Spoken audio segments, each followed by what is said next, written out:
Hello and welcome to Just a Guy with your social educator, your LLB, your loony left bully. That's right. It's me, Mike Duckburg. How's everybody doing here on a Friday evening? I apologize about not being able to do it yesterday. So today we're looking at the Israel Gaza Treaty and also Pam Bondi confirmation hearings. This was all done yesterday and the day before. So again, I apologize about being a little bit behind on this.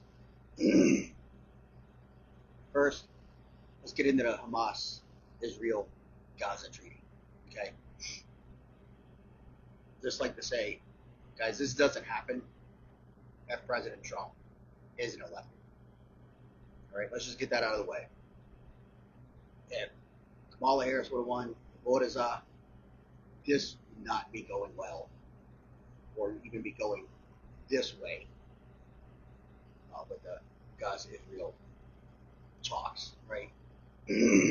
So you have President Trump getting elected, and then about a week or two ago, or whatever the time frame was, President Trump comes out, says, if the hostages aren't released by the time I take office, they will be held to pay. And if you look at the timeline, look at everything that's going down, you know that a lot of this is happening because in just a few short days, President Trump will be back in the White House. Okay, let's take a look at this treaty. It's done in a couple different phases. Phase one is going to be hostage releases. There's going to be 33 hostages to be freed to Israel, including women, children, elderly, and 3 Americans that are believed to be alive. The other side, there's hostage exchanges. Roughly 2,000 Palestinian prisoners to be released, including 250 of them serving life sentences. So most of these Palestinian guys, if not all of them, are criminals, probably related to Hamas and Hezbollah. All right, should be sitting in jail or should be dead. Okay, we'll come back to that. There'll be a military withdrawal. Israel forces will be withdrawn from densely populated Gaza areas, but will remain at the border. So basically, as long as they're butted up against Gaza, as long as they're in Israel, that's going to be there. So doesn't stop Hamas from growing, doesn't stop Hamas from planning, all that other fun stuff. So Hamas is just going to continue to do what Hamas does best: kill Jews and then blame everybody else for their always me mentality. Okay. Then there's going to be humanitarian aid, up to 600 aid trucks daily to enter Gaza. Okay. Now, mind you, if the people of Gaza and Palestine would just give up the terrorists, we wouldn't be going through this shit. Instead of hiding them, instead of electing them, instead of making sure that they're not found, you would just give up these pieces of shit, these terrorists. You wouldn't need 600 aid trucks to enter Gaza daily. Okay? So, sorry as I feel for all the innocent people over there, and there are a few innocent people over there, you brought this upon yourself. All right? So that's phase one. Phases 2 and 3, sustainable peace with full military ceasefire, further hostages released in exchanges for Palestinian prisoners, because like I said, there's a bunch of them, there's a bunch on each side. So they're going to continue to sporadically exchange hostages for Palestinian criminals and terrorists. All right. Now we've seen these peace treaties before, and then we've seen Hamas and Hezbollah come in and break the peace treaty. So I'm not really. It's not really a peace treaty. It's just basically like a pause in the terrorism. Is really all it is. Okay. But phases 2 and 3, they're going to continue doing this. Gaza reconstruction over the next 3 to 5 years. Excuse me. Right now, estimations are 50 to 60 billion in U.S. dollars. So this is not going to be cheap. They're going to rebuild the infrastructure and compensate them for it. Okay. And there's going to be an exchange of remaining competing bodies. Now, through all this, the key mediators are going to be the United States, Qatar, and Egypt. Sorry, I got something in my throat. So again, the key mediators are going to be the United States, Qatar, and Egypt. Now again, this treaty wouldn't even came together if it wasn't for President Trump. But the fact that President Trump's guys are going to be handling this, at least for the next couple of years, you're probably not going to see anything out of Hamas, especially since President Trump is going to make it a living hell for Iran as well, which is where a lot of Hamas has more money come from, is from Iran, right? So now we got this rebuild Gaza effort. Guess who is going to be a major underwriter for all this money? That's right, the U.S. Why would we not be the significant underwriter for all the crap the terrorists have caused? Right? So now we're estimating at $50 to $60 billion. I don't know how much we're going to be on the hook for. When I say we, I mean you, me, every other taxpayer out there. Just think about that. Every taxpayer here in America is going to be putting up a ton of money to rebuild a terrorist organization. All right? That's part of this treaty, okay? Now, through all this, it got held up a little bit. This was done, I think, about 45 days ago now. Someone's in that range, 43, 45 days. They started talking about this. Again, shortly around the same time that Trump said, if there are still hostages when I take over as president, they're going to be held to pay, right? So, Netanyahu's cabinet scheduled to convene today, actually, to approve the ceasefire and hand it off to the Kesnet, which is part of Gaza. Okay? And as long as everything goes well, the ceasefire and hostage exchange will go on as scheduled on Sunday, the day before President Trump takes office. Like I said, this isn't an 8 p.m. Joe deal. This isn't a Kamala Porter Harris deal. This isn't anybody else's deal. This is President Trump's deal. Okay. Now, as I mentioned, these talks started about 45 days ago or so, give or take a few days. The major obstacle, the major holdup here was that in the exchange, it included the release of Palestinian prisoners. Okay, and at first, Netanyahu and his cabinet were like, look, man, we're not doing it, right? Because they're terrorists. Again, about 250 of them are serving life sentences. So they were okay with everything else. But the holdup was the release of Palestinian prisoners. And I put it lightly, okay? They're actually Palestinian terrorists, okay? Many of these guys are accused of murders. I say accused because they haven't gone to trial yet, some of them. Some of them have gone to trial. Like I said, there's about upwards of 250 that are in there for life. Okay? So, that was the major holdup. Israel comes in, says, all right, we're going to make some concessions, and as part of the agreement to help the 33 hostages in the first phase of the deal, we're going to go ahead and give up some Palestinian prisoners. All right? Now, of course, we don't know. All right? We're going on this honest Hamas terrorist organization's word. All right? They're saying, or the word is that they're still holding about 100 hostages total, and 7 of them are Americans. Now, again, this is from the honest Hamas that has the single largest slaughter of Jewish people since the Holocaust. So, I don't know how thorough and how much I believe that 100 hostages is. Okay? But we'll find out. We'll find out real soon. All right? So, in my opinion, yeah, it is a ceasefire. They're going to get their hostages back slowly over time. And a lot of people are looking at this as like a non-lose-lose situation, I guess. But the way that I'm looking at it is all this is just deterring it for the next couple of years. Because you still have those pieces of shit in Palestine that are hiding Hamas and Hezbollah people. Right? There's nothing done to punish the terrorist organizations at all.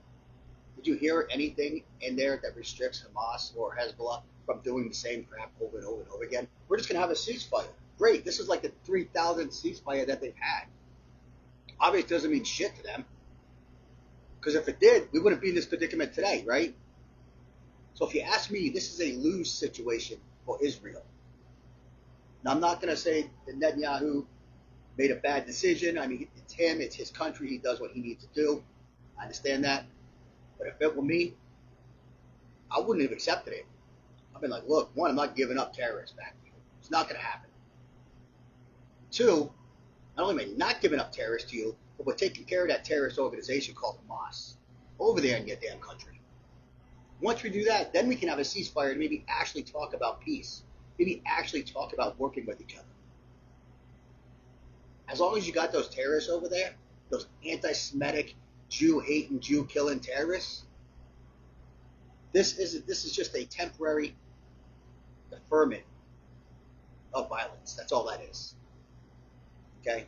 Now, don't get me wrong. I'm glad the hostages that have been over there for over a year are coming back home. I'm happy about that. I'm happy about the fact that a lot of innocent Palestinians that aren't hiding terrorists are not going to be killed by collateral damage, by whatever the case may be, right? Starvation or whatever. So I'm happy about that. But this, in my opinion, is in no way, shape, or form and even net zero for Israel. This is a loss for Israel. So, but I know that Hamas and Hezbollah were rather eager to get the table to make sure that when President Trump gets in, that there's not help coming. Okay. So, what I got for the quote-unquote treaty, right? Let's look at this Pam Bondi. She has her confirmation hearings the past couple of days for Attorney General. This is the one that replaced Matt Gaetz after he stepped down. He wasn't even confirmed. There's a story there. So, so she walks in, and I'll tell you what, there, Loney left. You might have been better with Matt Gaetz. I'm not gonna lie. And Pam Bondi, she's one bad SOB. All right. She's not taking any shit from you guys at all. At all. That doesn't mean she's not going to call it down the middle, because as an attorney general of Florida, when she won back in 2010, she actually took her political opponent and put him on her payroll. He was basically the drug czar going after. Those two worked together to stop fentanyl and drugs in Florida. So she actually took her opponent and made him part of the team. Right. So she might be a conservative when she's not in office. But when she's in office, she's by the book, she's by the law, right? But when you have the loony left, when you have all these people that deserve those special Mike Zuckerberg helmets asking the stupidest questions I've ever heard, just because they want to get a headline out, just because they want to catch somebody in a gotcha moment, or they don't even care if they're lying, because we know half of the people here in America aren't going to read the details. They're just going to get that little 5-second blurb. That's it. Don't really look into it. If they looked into it, Kamala Harris would have had even fewer votes. All right? So they know this, so they're going out and they're just trying to catch that little TikTok 2-second bit that's going to catch somebody's attention. Well, Pam Bondi's smart. She's already prepared for this. She walked in there more prepared than anybody. Okay? Schiff, California, my bad. Not apologizing. He is a piece of shit. But he but he's questioning Pam Bondi here. And he says, let me start with one very specific non-hypothetical. The president has said Jack Smith should go to jail. Will you investigate Jack Smith? Ms. Bondi responds, Senator, I haven't seen the file. I haven't seen the investigation. I haven't looked at anything. It'd be irresponsible for me to make a comment or to make a commitment regarding anything without looking at a file. That's her. This is all verbatim, going back and forth, okay? So she just responds, look, I'm a person of the law. As your attorney general, I'm not going based on politics until I see the file, until I see the investigation, the actual facts of what's going on. I can't make any decision, nor am I going to make a commitment either way. And so if anybody's wondering where she stands as the letter of the law, she's going to the letter of the law to every dotted I and every crossed T. Right? But Mr. Schiff, he's not happy about that, right? Because he wants to catch her in an gotcha moment or an aha moment or, whatever the hell he's trying to do. Right? So then he goes on, and of course you knew it was going to come up. The January 6th potings. Right? Not they haven't happened yet because obviously President Trump hasn't taken office. But he wants to get this out of the way. He wants to know where Pam Bondi stands on the January 6th potings. Right? Now, I'm going to put this up front. He didn't once ask him as Bondi, how do you feel about APM Joe's pardoning of his son? Or, hey, Miss Bondi, how do you feel that APM Joe pardoned more criminals with, like, assault, murder, than any president ever? Didn't ask that. He just wants to know about this January 6th incident. I'm just going to refer to it as an incident because that's really all it is. Okay. So he says, what about the January 6th audits? How are you going to do that? Are you going to look at all the things? Look at all the cases. Miss Bondi responds. And I paraphrase that. Sorry. Miss Bondi responds, and I'm going to say exactly what she says now. Okay. So she says, I will look at every case on a case-by-case basis, and I abhor violence to police officers. So if any of the January 6th people that entered the Capitol or around the Capitol or wherever they weren't supposed to be had any sort of physical violence towards a police officer, obviously that's not gonna go well in Ms. Bondi's eyes. Okay. So Adam Schiff says, will you be able to review 100 cases on day one? Because again, President Trump said he's going to do this on day one. Ms. Bondi responds, I will look at every file that I'm asked to look at, but Schiff head cuts her off and says, of course you won't. So right away, she's not even letting her talk. Pam Bondi responds, you said, of course you won't. Listen, I'm not going to mislead this body nor you. This is where she gets real tough. Okay? She goes, you were censured by Congress for comments just like this that are so reckless. So she's not afraid to bring up that, hey, there, Senator piece of Schiff, you're actually censored by your own colleagues because you're such a dipshit and you don't know how to keep your fucking mouth shut. So she reminds him of this. You're a moron, and this is exactly why you got censured in the first place. Okay? So now, Adam Schiff head, calling on her to commit that none of the evidence from the House January 6th investigation will be destroyed while she is Attorney General. Unlike the evidence that was encrypted, lost, not turned in, whatever, that they turned in, okay? Now, he expects her to do it the right way, even though they didn't, right? She just very simply responds, Senator, I'll follow the law, right? And I don't know why he would ask that, because there's so much damning evidence in there against the Democrats, the Socialists, the Communists, the Marxist Party there. If I was him, I'd be hoping that they lost a lot. All right? And Schiff head here says, why do you have difficulty answering that question? He says, I can't believe you're asking such a question, Bondi responds. Right? So, like, again, he's just playing games. And she's not falling for it, guys. She's calling out him. She's calling this guy out. All right?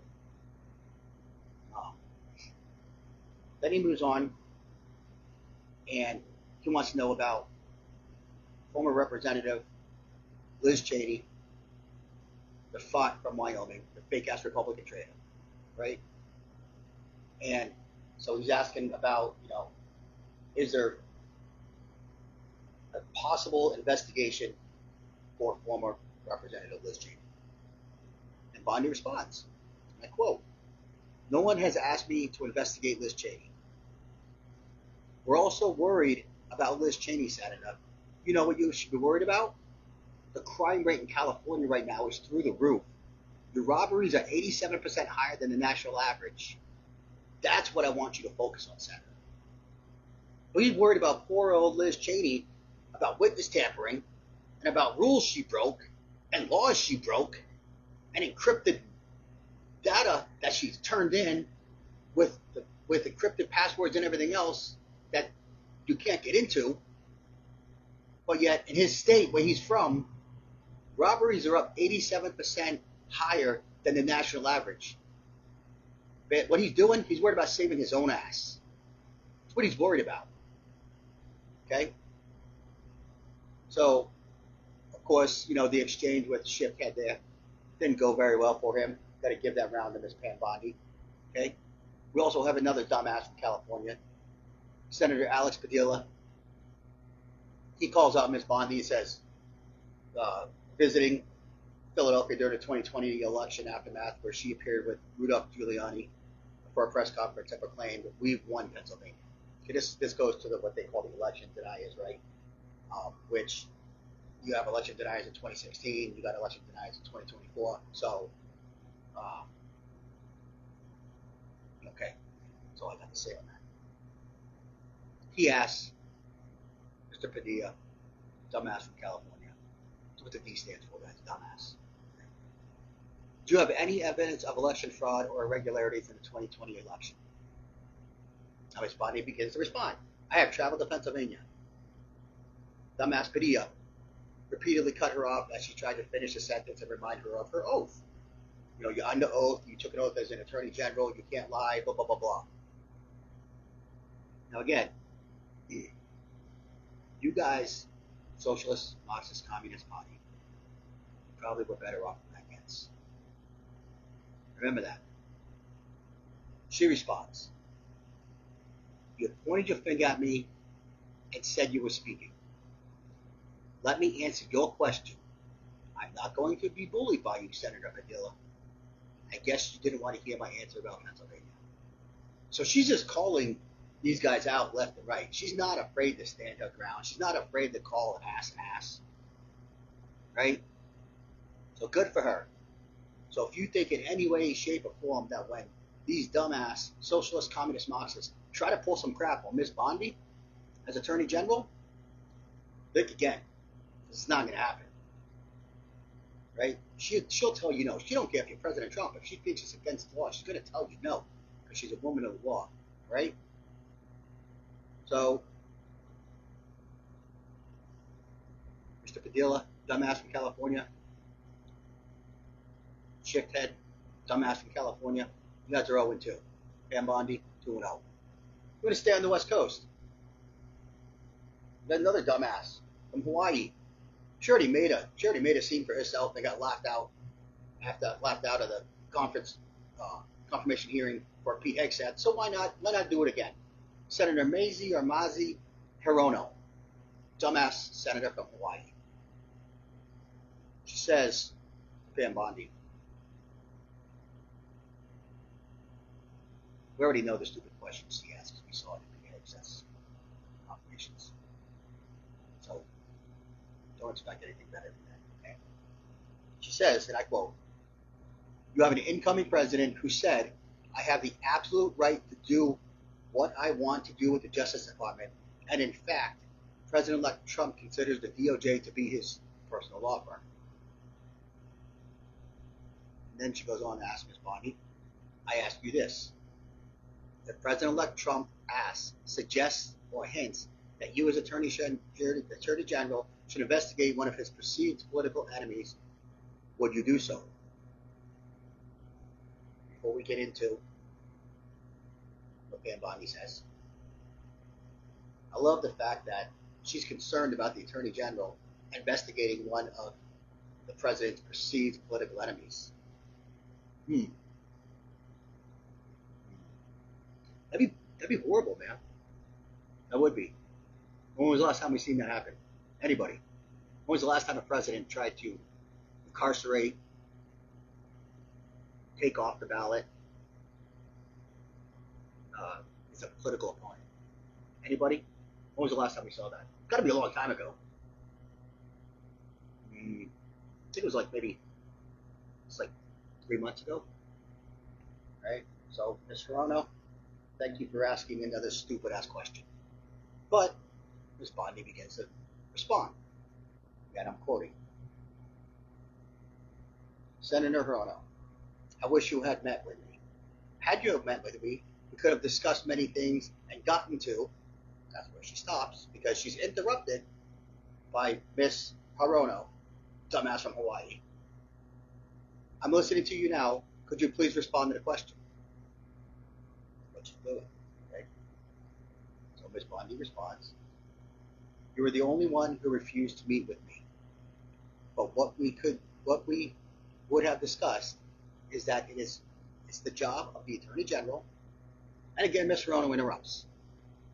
I'm very happy to listen to your response on the road, Ms. Bondi. Okay. So, again, just like Senator Padilla, dumbass from California, Senator Hirono, dumbass from Hawaii, not letting Pam Bondi finish. Okay. So Ms. Hirono goes on to say, so I think it's really important to us that the Attorney General be independent of the White House and you have a president-elect who considers the AG office his law firm. I would like to know whether, if the president suggests, hints, asks that you, as Attorney General, should investigate one of his perceived enemies.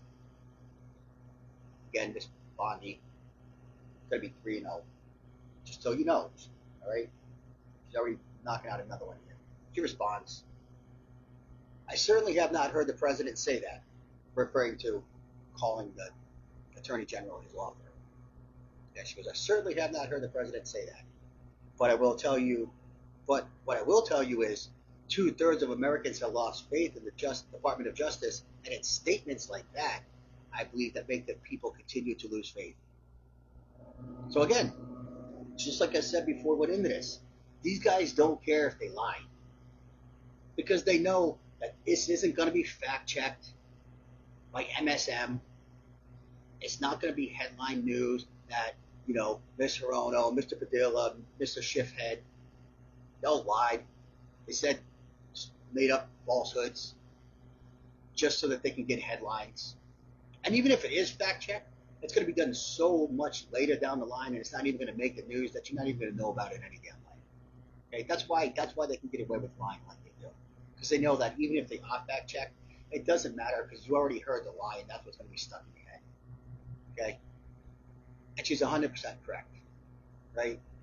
She said, I certainly have not heard the president say that. What I will tell you is 2/3 of Americans have lost faith in the Department of Justice, and it's statements like that, I believe, that make people continue to lose faith. Okay? So again, very politely, Ms. Bondi's just calling her a lying ass bitch. Right? It's really all she's doing. And she's right. Because you have people like Ms. Hirono and Mr. Schiffhead just making up stories and saying whatever the hell they want, and then actually going out and attacking their political enemies and throwing them or trying to throw them in jail. That's why the DOJ very unfavorable right now. Okay. So Pam Bondi, through the course of a couple of days, at least of those 3 dumbass senators, 3-0, knocked it out of the park. Guys, again, you guys probably should have kept with Matt Gaetz. Not that Matt Gaetz would have been taking any crap either, but this woman is vicious. All right, I can't wait until she's confirmed that she gets in there, and you are going to see heads roll. You are going to see people resign. You are going to see all kinds of crap going down in the DOJ when she's the Attorney General. All right, I can't wait. Speaking of confirmations, we know that there's a couple states out there that because of confirmations, or in Ohio, you have J.D. Vance stepping up now, he's the vice president, we're losing some members of Congress. Okay? Marco Rubio should be confirmed. Okay? You got his questioning. I'm not covering him because his questioning was much softer. It looks like he's just going to be a walk-in on deal, but we're missing a Florida senator. J.D. Vance, Ohio, now going to be vice president. Got to replace him. Okay. So over the course of this week, we've seen both of them now. We saw Florida and Ohio both pick their villains. Okay. Governor DeSantis picks current Florida Attorney General Ashley Moody. Now, Ashley Moody is awesome man.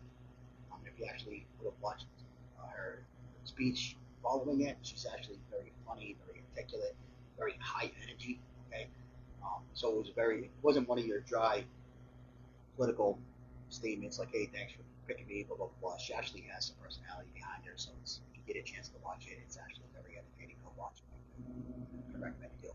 But pull some highlights out of it. Okay, when Moody's addressing the reporters there, she says, "I like to get things done. Focus on problems. Solve the problems. Deliver those to the people that hire you, your bosses, the citizens." Because I know there's a lot of deadlock in Washington. So right away, she's already recognizing that the people of Florida, the United States, those are her bosses. Okay? And she goes on near the end and says she's ready to show up and fight for this nation and fight for President Trump to deliver America First agenda on day one. So if you wonder what side she's on, she is going to be there helping President Trump push the America First agenda as soon as she hits the ground. That's it. Up and done and running. Okay? On the other side, Governor Mike DeWine out of Ohio, we're going to finish up with him too. After this, he announced today he's selected his Lieutenant Governor, John Husted, to replace VP-elect J.D. Vance in the Senate. Okay? Now, DeWine, he's more, I know he's a Republican, but I push him almost purple. He's red, but he's almost purple. Okay? Not Houston. Houston has been an avid supporter of Trump and even officially endorsed him way back in January of 2024. So now Senator Houston has been an avid supporter of President Trump. So you have two high profile, ready to go senators out there to push the America First agenda right as soon as they get done going. And I'm going to end with this, whether it's good news or not. Ohio, I'm calling you out. I used to live in Ohio. I used to live in Akron, Cleveland area. Right? Spent almost 2 decades there. So I know it very well. Listen, Ohio. Vivek Ramaswamy, one of the leaders of Doge, hasn't officially come out yet. But it's looking like since John Husted has been named a new senator, I think Vivek was hoping that his name was going to be in there and he was going to be the new senator from Ohio. Since that hasn't happened, it very much sounds like that Vivek Ramaswamy will be running against Governor DeWine in 2026 for governor. Now, he hasn't officially said it. Everything reports indicate that that's where he's leading and that's where he's going. So, Ohio, if this happens, don't mess it up. You got a fantastic candidate in Vivek Ramaswamy right there. I'm not saying that Governor DeWine didn't do a good job, but when you have a gentleman like Vivek Ramaswamy that not only understands how the government's working, because he's been alongside Trump, like side by side, working with him for a while now, he's been put in the head of Doge, Department of Government Efficiency. He's going to do that on a federal level. What will he do for your state? Now, I know Governor DeWine got it going in the right direction. Governor Houston, Lieutenant Governor Houston, when he was there, they started massing about $10 million budget. So they're going in the right direction. But if you can get Vivek Ramaswamy in there and bring a Doge style to Ohio as him as governor, don't mess that up, guys. Don't mess that up. Now, again, he hasn't officially said he's coming out. All the reports indicate that he will be announcing it here shortly. I really hope he does, because that would be the best thing for Ohio. So, but we'll see. We'll see where that goes. Until next time, guys, I appreciate each and every one of you. Again, love the fact that you got all the social educators out there doing what you're doing, educating everybody. Again, don't worry about the loony left. The loony left is gone. You can't educate them. It doesn't matter. When you think that you can switch sexes and genders and animals and you want to be seasoned now, whatever the hell you want to be, when you're that deranged, when you're that mentally unstable, there's nothing to talk about. Okay, a man can have a period. There's nothing to talk about, right?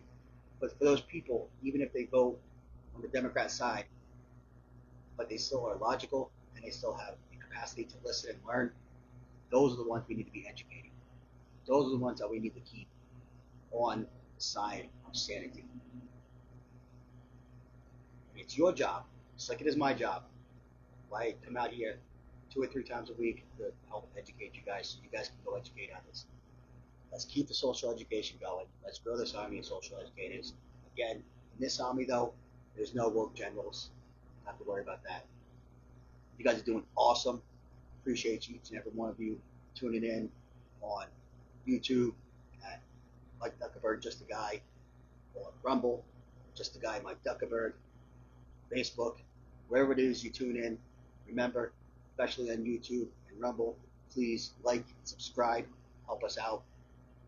I do this because I love it, but if we can continue to grow it, I can do this in a much better area, much more professional, and we'll continue to grow together, guys.